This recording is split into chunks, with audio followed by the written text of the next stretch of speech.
Well, good evening, everyone. As you can see, Angie and myself around the fire. You're also going to see the rest of the team during the course of the evening. And yeah, Angie, say hello first, and we'll start seeing where we go from there. Good evening, everyone, or good morning, wherever you might be. Finally getting to meet everyone. I've got loads of comments and emails and such things. Thank you so much. They've all been great. It's been a warm welcome. And the guys have obviously asked me to introduce myself to everyone, and here I am. So we're going to be talking a bit about that. Cool. Well, a couple of things, a few of the questions that came through. We'll touch on one or two of those just now, especially since some of them regard elephants. And also sort of links into a fantastic drive this afternoon, short, but really fantastic elephants around the waterfall pan. Also, tonight we're going to talk a little bit, like we did last weekend or last Sunday evening, a little bit about our sort of personal backgrounds. How did we end up being where we are today?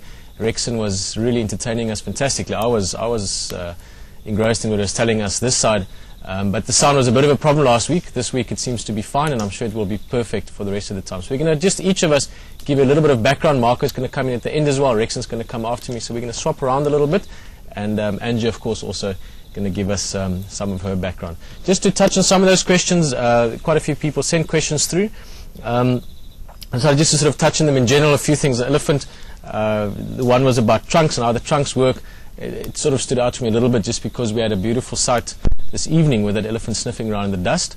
Basically, the question was referring to how the trunk is put together, if you want. I mean, in terms of muscle and so on. It literally is a long nose with two nostrils running down the length of it, and just a whole bunch of, Angie, I mean, you probably know as well, over time it's one of those guiding things, 60,000, 30,000, 90,000, thousands of muscles in it. Thousands of muscles in it, yes, yes. They talk about thousands of muscles in the elephant trunk, but the essential thing about an elephant trunk, it's just muscle and no bone. And it's probably the most essential tool that the elephants would rely on for feeding, for taking water in. I mean, they use it a lot for taking water in. There's no official stopping mechanism. They just have full control of their trunk. And it's very sensitive.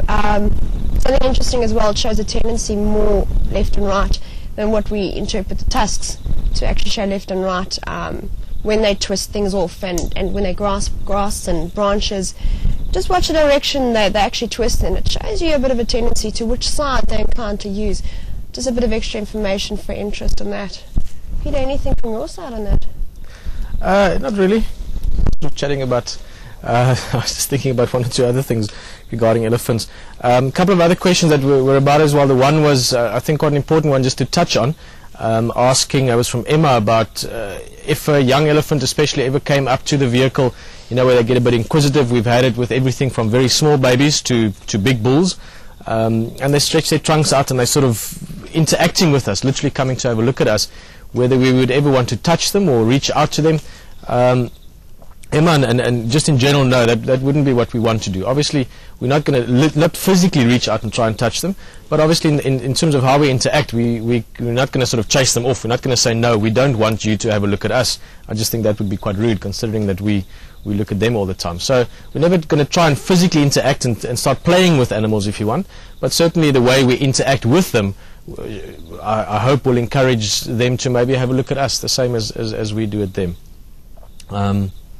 I think, did you see some of the stuff around the pan tonight with how the elephants interacted? And yes, so other than good fun. your, yes, no, absolutely. We saw you moving around the waterhole there this afternoon. We're having a good giggle in the control room this evening.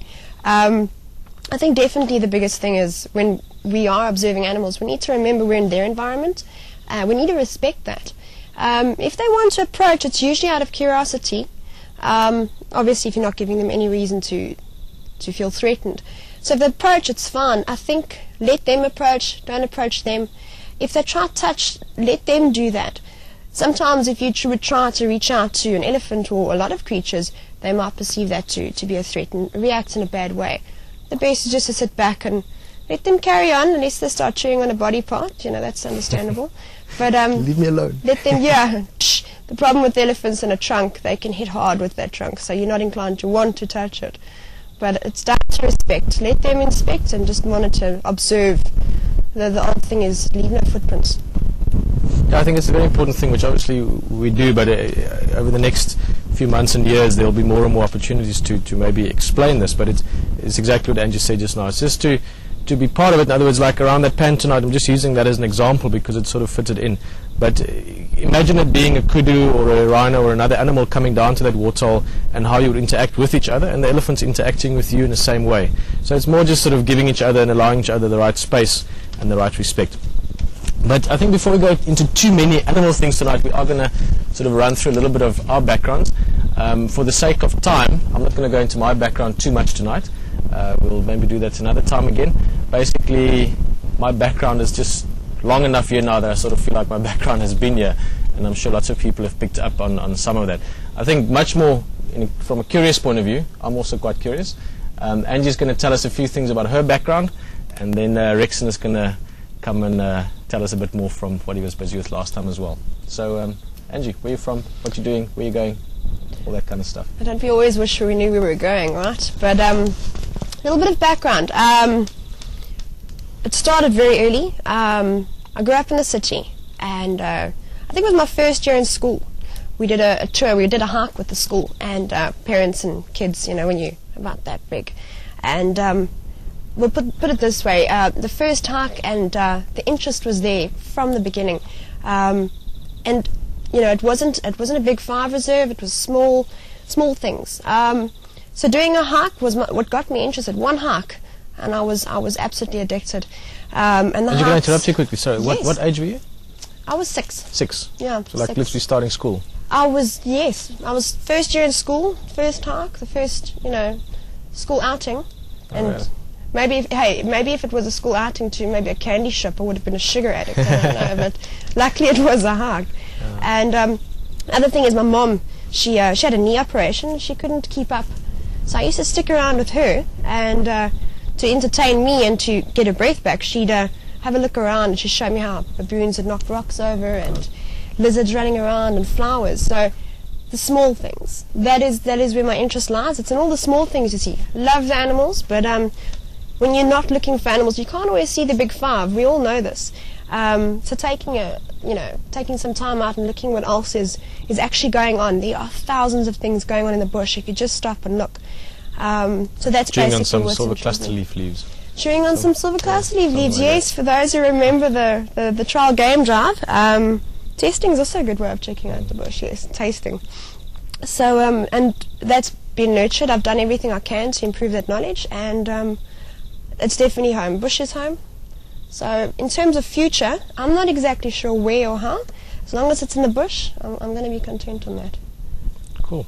Well, I sort of interrupted there just because it caught my attention the fact that your curiosity or passion started from a young age, because we've got quite a lot of young people also joining us on Drive, which I don't think too many of them are probably watching at the moment, but we do have a lot of literally 6, 7, 8-year-old kids, which is something that I find very exciting and very cool, that people get that opportunity, maybe not quite in a walking around the bush way, but they get to be involved with this as well.